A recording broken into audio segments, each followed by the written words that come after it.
OTAs opening all around the NFL this week. We have offense versus defense on the football field practicing for the first time in 2025. Some really good QB competition notes for some of those players and so much more on today's Peacock and Williamson.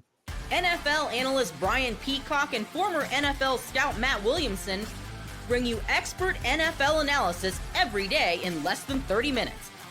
Get an inside look at the NFL on the field and in the front office with elite breakdowns to next-level analysis and in-depth information only for the real NFL fans.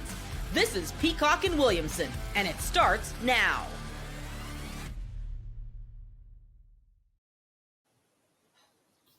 Welcome to the Peacock and Williamson NFL Show. Brian Peacock alongside Matt Williamson at BD Peacock at Williamson NFL. Thanks, everybody, for making us your first listen on the Locked On Podcast Network, your team every day. Love and appreciate all the everydayers hanging out with us, dropping by. Let us know that you're here. Hit the thumbs up. I'm sure you're already subscribed. And if you're not, what are we doing here? Subscribe on YouTube or anywhere you are listening to this podcast. If you're new to the program, welcome. That subscription can happen for you. And drop a question on YouTube as well.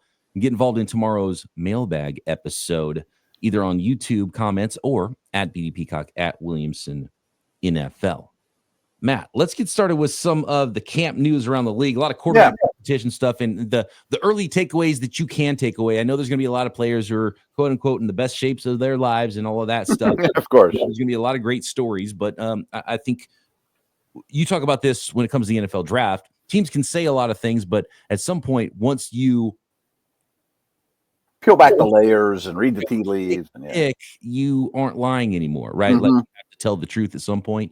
And these teams have to tell the truth at some point, because if there's a quarterback competition, you have to let somebody get the first reps, right? And so you're kind of telling us a little something. And I think that's the first thing we can gain from some of these practices. And by the way, is it just I didn't have any Pittsburgh Steelers notes, but I got to ask you, is it just all Mason Rudolph all the time at Steelers OTAs? And is there any news on Aaron Rodgers potentially joining camp at some point?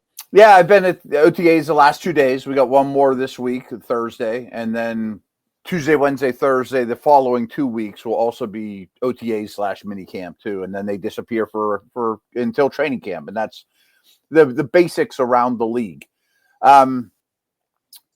There has not been a lot of Rodgers news, but the more you're around that facility, everyone just operates like he's going to be there. Yeah, and that's kind of how it was at the owners' meetings, at the combine, when I'm down there shooting videos or sitting at the cafeteria or whatever. It's always like, yeah, I'll be here when he's been here. Like there's a gentleman's agreement. It's kind of weird. Now, I know we're not going to get into this much, and I'm glad we aren't. The biggest talk of OTAs is who isn't there. You know, like, for example, TJ Watt's not there. Siamalu's not there. DK Metcalf isn't there.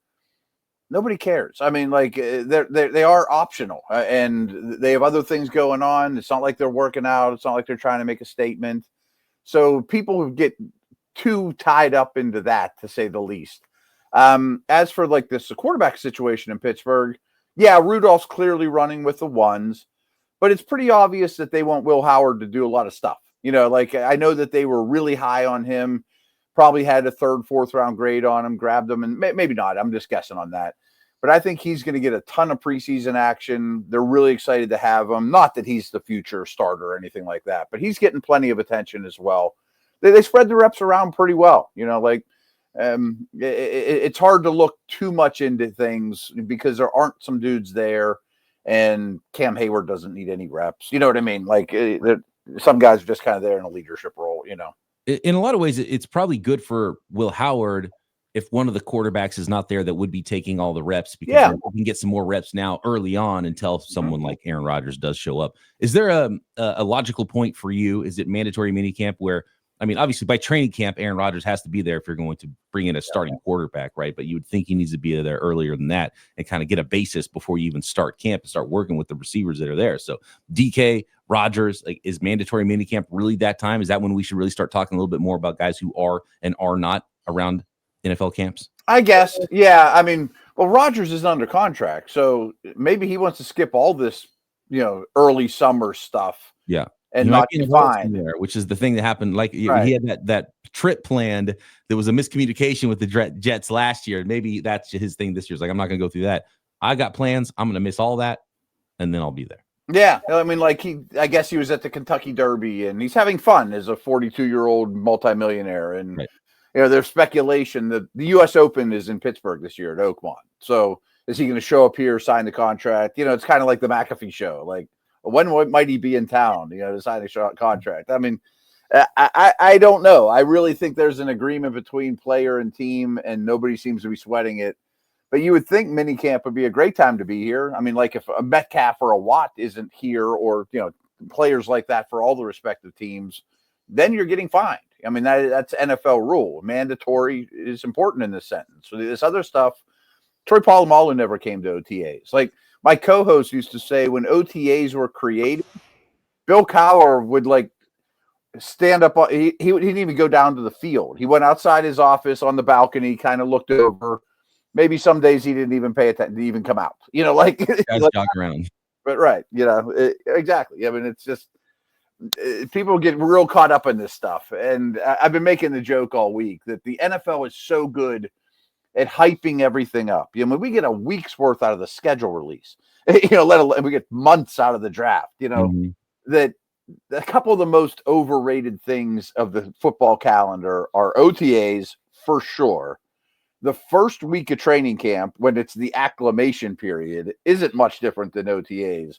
And then the most overrated thing of the whole year is the Hall of Fame game. Oh, God, yeah. Yeah. That needs to be cut from the entire thing. So just don't get this. This is football. Yes, we're excited. They have helmets on most of the time. But it's not, it's still, I keep saying it's kindergarten, first grade. And eventually you got to get these guys to college. They're a long way from being ready for game one. Come to think of it, I wouldn't mind if they push let's push the draft back to June 2nd. I can do another couple mock drafts here and then just go right from the draft into rookie minicamp, then mandatory minicamp, and you're off. Yeah, that's not terrible. I mean, sometimes draft coverage gets to be a bit much, but I never feel like I'm ready on draft day. I can always watch another safety or find out about the 12th guard in the draft. There's more prospects that I didn't get a chance to watch that were drafted, that were undrafted, that are going to play in the NFL. And look, it's still more fun than what happens in June in the NFL too. So I got no problems with that. These guys do need lives though, and vacations, and it's a long year for them, Absolutely. And it used to be OTAs were created. That's what's funny to me too. Like back to the Cowher days, they were created for let's get these guys into shape, into football shape for a little bit. Right now, if you show up with an ounce too much fat on your body, you get crushed by the media. Guys probably get more trouble for being a pound overweight than not showing up at all. Yeah, absolutely. Like I'm not going to go and I got my own personal trainer. I'm not leaving home. So we've got notes on the Cleveland quarterback situation, Indianapolis Colts, Tennessee Titans, Seattle Seahawks. There, some of those are competitions, some are not, but I think we can learn some things. Interesting quote from Will Levis about his situation with the Tennessee Titans. And I guess I want to start there with the Will Levis quote, because I thought this was interesting. Maybe I'm looking a little bit too much into it. And obviously the Tennessee Titans drafted somebody over the top of him now in Cam Ward, the number 1 overall pick in the draft. And Will Levis had this to say about last year. He said, "Nothing can really surprise me at this point. I got thrown in the fire last year, and as much as it sucked last year, you could say we all learned from it." He said, "We're all getting better from it from last year." He said, Bill Callahan Brian Callahan, first-time head coach, he's learning from it. He's better this year. And it was just something weird about his quote. And Teron Davenport was where I saw it. And there have been some other reporters that were videotaping this quote with Will Levis at practice. But something about the quote, maybe it doesn't translate just in text, but something about his quote, it came off a little weird. And I had more questions after hearing this. Like, what excuse are you using that you were forced to play football last year? Like thrown into the fire? I don't really get what that is. You were not even a rookie last year, right? Like what is Will Levis saying there? And was he throwing his coach under the bus a little bit, saying, "Yeah, we had a first-year coach who wasn't ready to coach yet. Maybe he's better this year"? I don't know. It was an odd quote to me. I heard it as well, and it doesn't translate quite as well to text. I mean, his tone was kind of like, "Oh, it wasn't really my fault. We didn't have anyone around me, and the coaches knew, and our line stinks, and we didn't have all these investments around them, and new guy. I got the short end of the stick, and kind of had that feel to him." he seems like an odd dude, not just like the mayo and the coffee thing. But I mean, I don't know that he has starter franchise quarterback makeup on and off the field. You know, I mean, he certainly has a lot of Jameis Winston on the field to him of just going to gun the ball in no matter what. Yeah. No. Do you think he wants out? And do you think they want him out?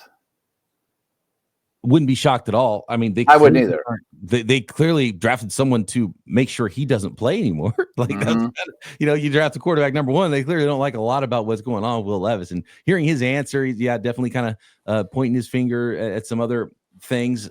Thrown into the fire was just kind of a weird way to put it for a guy who was the starting quarterback, right? Thrown into the fire. And he was first pick in the second draft or second round or second pick in the second round. He's a pretty highly touted guy. You'd think, get me in there and I'm going to, take this thing by storm, kind of like the Jackson Dart area. You know, you don't want to be hearing that from him. Kind of looking to blame other aspects, and clearly things weren't great around him too. So there's obviously some truth to that. But yeah, I think I question the makeup there a little bit. And now, there's been questions about that makeup for a long time, going back to as well. So that's kind of starting to track here a little bit with Will Levis. Just an odd quote there. And real quick, my hunch is there wasn't a huge market for him. I mean, like, I don't think they went dump him for a 6th-round pick just to get him out the door. But I thought like the Mason Rudolph caretaker mentor was the better move if you're taking a quarterback 1 overall than kind of a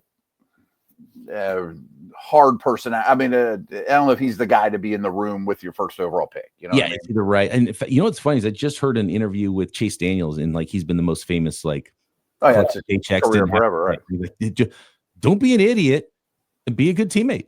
Like, don't make them want you out of the building. It's pretty simple, right? And he just liked to paychecks for a long time in the NFL, and say, help your starting quarterback, be an asset to your football team, be a teammate.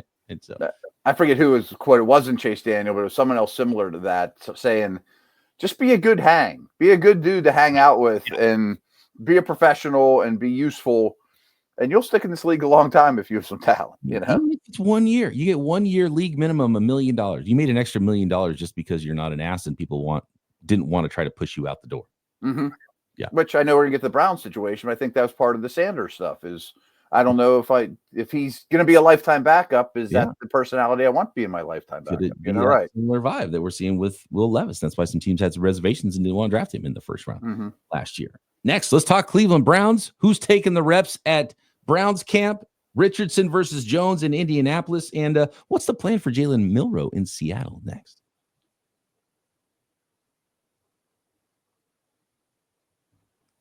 This episode of Peacock Williamson is brought to you by FanDuel, America's #1 sports book. Of course, you can still bet on NFL football, tons of rookie props. In fact, go back to our Monday episode, and we talked about all the rookie prop bets that you can make at FanDuel.com right now. Weekly lines already up.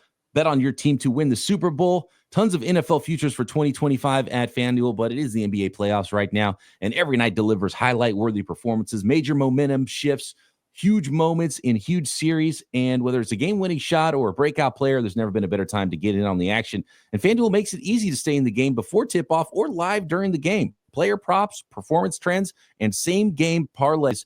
Fans have more ways than ever to play smart and win big. And how about an extra $200 to play with at FanDuel if your first $5 bet hits? New to FanDuel? It's the perfect time to sign up. Head to FanDuel.com or download the app and place your first $5 bet. If it wins, you'll get $200 in bonus bets. That's FanDuel.com. Make every moment more with FanDuel, official sports betting partner of the NBA.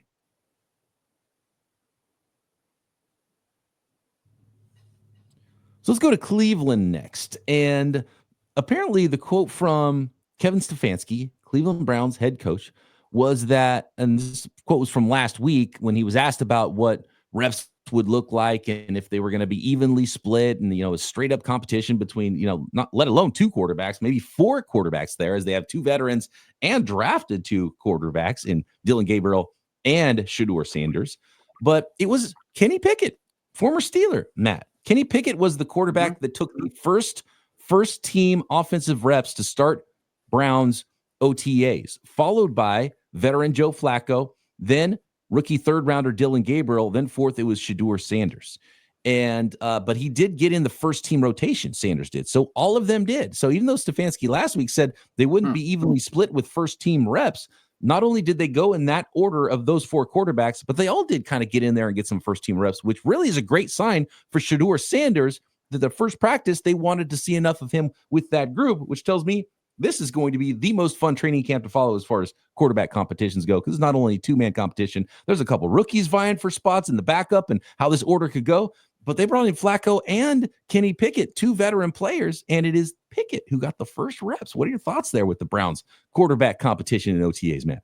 So first of all, nobody's blocking or tackling. So that's an important aspect of this. It's not like, well, we have to put them behind the number 1 O line to keep them upright. Like they're not getting hit. So it doesn't matter how they're performing right now very much either, right? It's just right statements of who's getting reps when. I'm not totally shocked, and it's not because I still believe in Kenny Pickett and I think he's going to be great and the Steelers should have kept him and any of that stuff. No, but he was the first one they acquired. I mean, they gave up a decent pick and a player for him. I mean, that wasn't a nothing trade. That wasn't a salary dump, 7th round pick swap in 2028. I mean, they went out and got him before they had anything else in their room. So they like him. I mean, they see something there. And then Flacco was the next guy they got. And then Gabriel was the next guy they got. And then Sanders was the next guy they got. Now, I assume they're hoping that just one of them, I'm throwing a bunch of stuff at a fan. If one of the 4 sticks, that's a home run. Hopefully it's not Flacco because he's only here for a year anyway or whatever. I still have a lot of reservations about this when they start doing real football, though, because you can't have 4 people running with the ones. You just can't. I mean, that means somebody's getting short. They're all getting shortchanged, and you're not going to build any chemistry with your receivers, And I think that's why, and what Stefanski said makes sense. You can't split first team reps between 4 players. No. And I think about, I was hanging out with an old friend this weekend. We played a little golf, and he's big into motocross and car racing stuff. I am not at all. But he was talking about, one of his friends, and this kid is a teenager that's already turned pro in this motocross racing, and how this kid, qualified and then got into the race and then worked his way up from like 30th into the points at 15th place, and you get points toward your, professional. So he's like, he got his first professional points as far as the circuit for the year, cool story. But maybe it's that. Maybe it's like right now they're in qualifying stages of the big race that's going to happen in training camp. So you got to qualify for what starting position you're actually going to get to start camp when the race actually starts in camp. And it's going to be a lot harder to climb from 4 to 1 than from 2 or 3 to 1 potentially. But you're at least starting off on the same foot and have a chance to qualify. So if you're Shedeur Sanders and you show a lot now, maybe that gives you an opportunity to get a few first team reps when all of a sudden, the number 1 quarterback takes half the reps and then the rest is split up for the scraps for everybody else. Because I've been to camp, you've been to camp. The 3rd guy barely gets any, let alone the 4th guy. The 4th guy doesn't throw the football. Right. And to me, when it gets down to real time and there's not as much time as people think, people are going to get shortchanged in this 4-man rotation, especially if Watson never sees a field again. But that's just one more wild card. It's funny you brought up racing because until recently, I knew nothing about racing, kind of like you mentioned. But the Netflix F1 series kind of has me hooked on F1 a little bit. And you can find them on like ESPN 4 or whatever. But they'll broadcast 2 days of like practices where they go around the track and they learn the track and what tires to use and all that. And then on ESPN2, they'll have qualifying, who gets the pole. And that's kind of like what you were saying about motocross. I think that's a lot to it is they're all competing to get the best spot for when the real race starts. You know what I mean? Who gets pole position?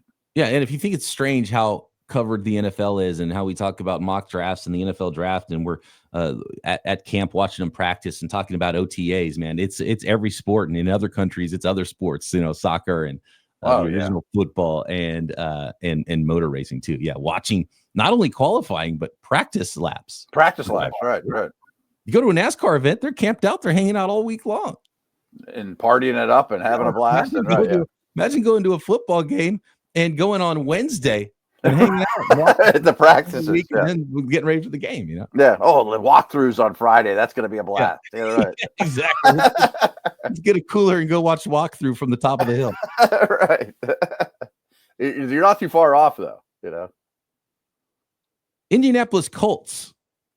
Let's talk Colts next, Richardson versus Jones, which I think is one of the more even competitions in the NFL going into 2025 training camp. They might be the biggest two true competitions, Cleveland Right. and Indy. Like Yeah. either guy could win. It's a real equal race, you know. They probably have to split reps if they're going to do that one right. Are they, though? We already have some early clues on that. And what are the Seahawks doing with Jalen Milroe? Some other notes as well from the opening of OTAs around the NFL next.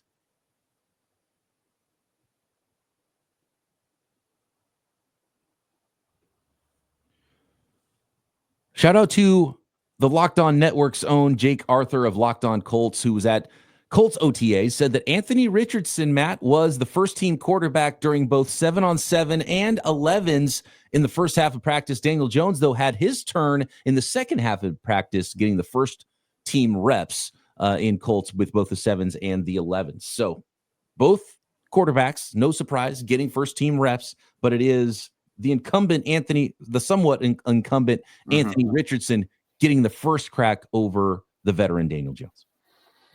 Doesn't shock me. I think he's earned that, you know, and because he's been there, and not that he's been a great player.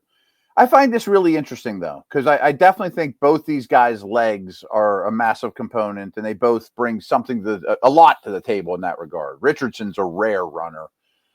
So I have a couple feelings on this. I'm still somewhat of a Richardson supporter, and I feel like that limb's getting really weak and that people are jumping off it left and right. I mean, he checked out of a game. I think that people are overreact to that to no end.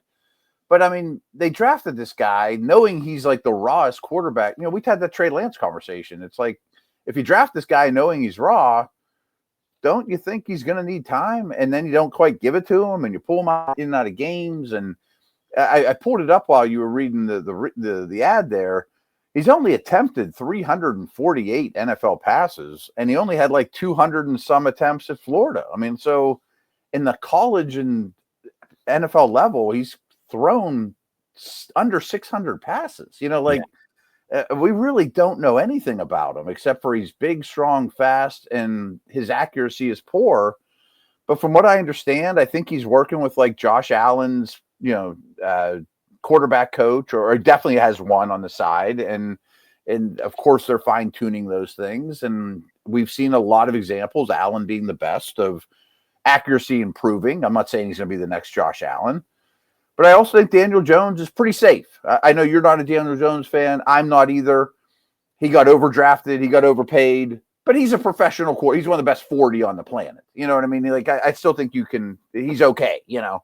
I think part of his staying power in New York, because I think they hung on him for too long, was kind of the Chase Daniel thing we just talked about. Is like, he was a good enough guy, and he wasn't someone they just really wanted to push out the building, and it earned him probably an extra year, maybe even 2 years there. But I do think that he's just good enough to be a starter in the NFL and push Anthony Richardson. But clearly the Colts would like Anthony Richardson to win that job. And it comes back to mental makeup, not so much that you're a bad guy or they don't want you around, but you have to be up to the challenge and you still have to win the job. And that's how they want it to happen. We'll see if that does happen for Anthony Richardson. Yes, that's exactly what they want. And I really fear that this season for the Colts is going to be 5 starts by Richardson, 3 by Daniel Jones, 2 by Richardson. Then they pull Jones and have, they just keep yanking them in and out. And neither one, it shows that they're the guy. But considering their options, I think this is about as good as they could have asked for of a quarterback room that they're not married to. If they both aren't the answer, you can get out of it and get in the quarterback derby for next year, and maybe one hits. A different GM and coach make that decision. Probably right. But they Yeah. both were drafted in the top 5. I mean, there's talent in that quarterback room. I think 4 and 6. Okay, yeah, sounds about right. Yeah. Jalen Milroe, Seattle. See, this is from the Athletic. Seattle Seahawks head coach Mike McDonald says that when asked if he was going to be that Jalen Milroe, as athletic as he is, to be used in sort of a Taysom Hill type of role for the Seattle Seahawks as a rookie. And McDonald said, quote, Milroe is a quarterback and will be used accordingly. So who knows if he might still get on the field in some situations, but at this point, if they're treating him like a true backup and he's developing as a true backup quarterback, we're probably not going to see a lot of Jalen Milroe, and he's going to be a developmental player and be a backup and not see the field. So here's my thoughts on this one too, is I'm sure Taysom Hill was mentioned because they hired the Saints offensive coordinator. Yep. I mean, okay. Yeah. Obvious link to that. We know exactly what Taysom Hill can do. You got a similar dude, but Milroe's never ran a route. I mean, like, he's not going to line up at tight end and block anybody. He's not going to be the personal protector on punts and, be a super physical tackle you on special teams guy or anything like that. But let's not forget that the Harbaugh, Michigan family is all pretty interconnected. Like, if people don't know, McDonald was a assistant coach on the Ravens staff. They send him to Michigan to be the defensive coordinator, which, like, sending Rocky to Siberia to train. And then they bring him back to be defensive coordinator after he has a year, wins a national title with his brother. And then he becomes a head coach. It's a great way to go up the ladder. But my point is, there's heavy Raven ties here and heavy Harbaugh ties. I look at rookie season Lamar as Milro, where he comes in for one series. What made me crazy then is Flacco would stand there on the field and not even run a route. Get him off the field. Didn't care. Snap the ball directly to Milro. 8 plays a game, 1 series a game, 2 series a game as a quarterback. He's not running routes or anything, but there should be a package for him. Coy by McDonald, too, to put it that way. Milro exactly. I like the term. Can still used a lot of different ways, but you're not going to be a tight end and line up and do weird stuff. If you are in the game, you're playing quarterback. Yeah. I mean, he didn't say he's not going to see the field. He didn't say we're not going to use him or we don't have a plan in place. I really wanted the Steelers to draft Milro. He was the guy I was most infatuated with, just to do that. Rookie year Lamar, get your feet wet, see if he's passing those tests, He doesn't even have to be the number 2. Like Drew Lock, I think, is there still, right? Or I think they have a real number 2. I think it's Lock. I think he went back. I don't know. Lock is... I'm not staying on the table for Lock either. I'm just saying if Darnold gets hurt, I don't think they're going to hand it to Milro. I think he's a package player. The big problem with the Giants is they didn't actually bring in, at least the Colts brought in some real competition. The Giants brought in someone that wasn't even actually really competition for Daniel Jones in the past. Oh, yeah, the Lock thing, right? I didn't love that. Like, bring in Justin Fields, right? That was the move for the Giants. That's the move, right? Exactly. Milro is interesting, though, just because he's so athletic. Everyone loves him, and, super smart. Yeah. A lot to work with there. Yep. But I would like to see him on the field every game this year. Preseason, it'll be fun to watch. Oh, yeah. Did a lot of work there with the Seahawks there in preseason. Moving on off the quarterback conversation here, just real quick note. I don't know if there's much to say about this one. We probably could have recorded this part of the podcast 2 months ago. Joey Bosa, shocker, has a calf injury, and they're going to hold him out until training camp. Okay. I mean, I think the goal here is when you sign Bosa and then you draft all those D linemen it's the much, much watered down version of trading for Von Miller because it doesn't cost you multiple first round picks and basically just saying, Joey, can you give us 12 snaps a game when we're winning in the fourth quarter and 20 snaps a game in the playoffs against Mahomes? That's all we need from you. I can't play you a lot. He works hard. He's gonna be ready. He doesn't need developmental time. And so put him on bubble wrap until dude. Highly situational. Put him on bubble wrap until week 12. You know what I mean? Right. I mean, do I need you opening day to beat the Jets and Patriots and Dolphins? Probably not. Yeah, get the young guys in there. Not only situational, situational, not because it's down a disc. It's situational as the game. Just play him for the important games, and don't let him get hurt and doing other stuff that's not super important games that you're going to need him for. Like you need him to beat Patrick Mahomes and the Chiefs in January. Yeah, I don't know the Bills' schedule off the top of my head, but I know it's a pretty easy one. But they have a first place schedule. Well, they got the Ravens week 2 or whatever. Well, Joey, you're going to play in that one. You got the Chiefs week 7. You're going to play in that one. And then take a month off. Let's stay fresh for the playoffs. The Jacksonville Jaguars have given us a little bit more insight, and I know you had some other thoughts on this with Travis Hunter and how they're developing him, how he's getting reps, offense versus defense, and clearly they're going to plan to give him an opportunity to play on both sides of the football, which is exciting news, and as a fan, that's something we were hoping to see, but I think as part of tomorrow's mailbag or even on Friday, as we get some more news and notes from around the NFL. We got to talk Travis Hunter and Okay, how cool. he is going to develop on the offensive and defensive side of the ball, and especially how they're going to get that started for him as a rookie. So we are getting some insight to how that's going to happen for the Jacksonville Jaguars. That's coming up later in the week here on Peacock. Get us and for mailbag questions too. And absolutely. Yeah. Whatever questions, topics you want us to hit at BD Peacock at Williamson NFL, drop a question on the YouTube comments, subscribe while you're there. And Matt and I back tomorrow right here, Peacock and Williamson.